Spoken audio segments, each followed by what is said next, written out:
just got the most exciting package that I've received in a very, very long time. Before I get this video started, I just wanted to say a huge shout out to MaxpeedingRods. They hit me up in an email and said, hey, we're looking to give you a massive turbo and go ahead and put it on whatever car you want. So unfortunately, it is not going on my red Mustang because I do have a massive Procharger that's almost double the size of that turbo. But if you look right over there at that white F150, that is my daily driver. It has 150,000 miles, rust everywhere. We are going to be putting a single turbo kit on the back inside of the truck bed, and I'm going to do a custom fab kit, everything like that. I know it sounds crazy, but hear me out, okay? MaxpeedingRods wanted a turboed car. They're going to get a turbo truck. Check this thing out. Look at this freaking, look at the gold inside. It looks freaking great.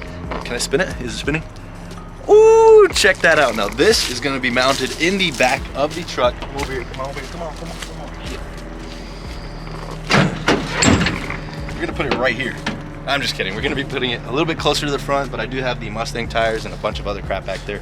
But essentially, it's going to be sitting pretty much just like that, and all of the wiring and all of the routing, for example, oil lines, the intake, outtake, all that stuff is going to be routed all the way to the back of the truck, underneath it, and it's going to look really cool. I'm super excited to try this one out. I'm just going to go ahead and open the trunk hood of the truck, and this is what we're working with. We're working with a 4.6 liter 3-valve.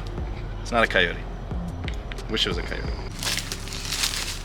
Basically, I could also mount it right here. I think that'd be really cool. Let me know in the comments what you guys think. Should I put it in the bed of the truck or kind of fab something up right here? I do have the headers that are specific to this truck for this kit. They are inside of the house real quick. And I also have all of the flanges for the oil lines. But there's a lot of stuff that I have to do to the truck, like drain the oil pan, drill a little bolt inside of the oil pan for the oil return. We have the oil pressure sensor.